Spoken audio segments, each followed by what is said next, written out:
नमस्कार मित्रांनो, स्वागत आहे तुमचं मराठी टेक मित्र आपल्या यूट्यूब चॅनलमध्ये. महाडीबीटी पोर्टलवर जर तुम्ही अर्ज भरला असेल आणि त्यासाठी तुम्ही पात्र असाल तर महाडीबीटी पोर्टलची लॉटरी सोडत झालेली आहे. 5 जुलै 2025 रोजी ही लॉटरी सोडत झालेली आहे आणि पात्र शेतकऱ्यांना त्यांच्या रजिस्टर्ड मोबाईल नंबरवरती SMS पाठवलेला आहे.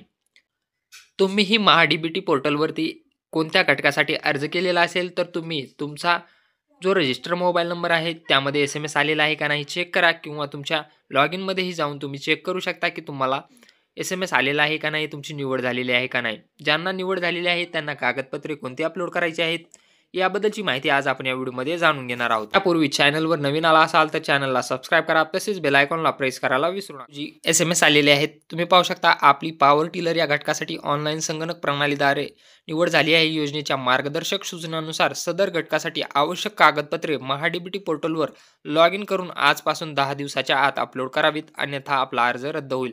म्हणजे ज्यांना ज्यांना काल SMS आलेले आहेत त्यांना 10 दिवसाच्या अगोदर हे कागदपत्रे अपलोड करायचे आहेत, अन्यथा त्यांचा अर्ज हा रद्द केला जाईल. सेम अशाच प्रकारे तुम्ही पाहू शकता. आपली टोकन यंत्र या घटकासाठी ऑनलाईन संगणक प्रणालीद्वारे निवड झाली आहे. योजनेच्या मार्गदर्शक सूचनानुसार सदर घटकासाठी आवश्यक कागदपत्रे महाडीबीटी पोर्टलवर लॉग इन करून 10 दिवसाच्या आत अपलोड करावीत. आपली सीडर 4 पेक्षा जास्त रांगा या घटकासाठी ऑनलाईन संगणक प्रणालीद्वारे निवड झाली आहे. असे SMS ज्यांना ज्यांना जे शेतकरी पात्र असतील त्यांना आलेले आहेत. आता त्यांना 10 दिवसाच्या अगोदर कागदपत्रे अपलोड करायचे आहेत. आता कागदपत्रे कोणती अपलोड करायची आहेत, चला तर पोर्टलवरती तुम्हाला यायचं आहे आणि यामध्ये वैयक्तिक शेतकरी यामध्ये क्लिक करून तुमचा शेतकरी ID म्हणजे फार्मर ID प्रविष्ट करून OTP पाठवा या ऑप्शनवरती क्लिक करायचं आहे. तुमच्या शेतकरी ID ला जो मोबाईल नंबर लिंक असेल त्याच्यावर एक OTP येईल. तो OTP टाकून व्हेरीफाय करून घ्यायचा आहे. OTP व्हेरीफाय करून घेतल्यानंतर तुमच्या लॉग इनमध्ये तुम्हाला दाखवणार आहे की तुमची निवड या घटकासाठी झालेली आहे. त्यामध्ये कागदपत्रे अपलोड करा या पर्यायावरती तुम्हाला क्लिक करायचं आहे. आता कागदपत्रे कोणती अपलोड करावी लागतील, तुम्हाला ज्या गटासाठी तुम्ही अर्ज केलेला आहे त्याचा 7/12 8 उतारा, त्यानंतर तुमचा आधार कार्ड, बँक पासबुक आणि तुम्हाला ज्या घटकासाठी लॉटरी लागलेली आहे त्या घटकाची तुम्हाला टेस्ट रिपोर्ट घ्यायचा आहे आणि कोटेशन एक घ्यायचं आहे.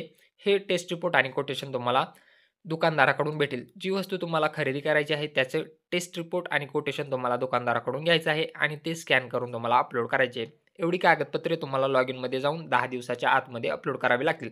या व्यतिरिक्त तुम्हाला कोणती कागदपत्रे लागणार आहेत ते तुम्हाला तुमच्या लॉग इनमध्ये समजून जाईल. तर अशा प्रकारे तुम्हाला 10 दिवसाच्या आतमध्ये ही कागदपत्रे अपलोड करावी लागतील, अन्यथा तुमचा अर्ज रद्द केला जाईल. तर असं हे महत्त्वपूर्ण अपडेट होतं. जर व्हिडिओ आवडला असेल तर चॅनलला सबस्क्राईब करा, तसेच बेल आयकॉनला प्रेस करायला विसरू नका.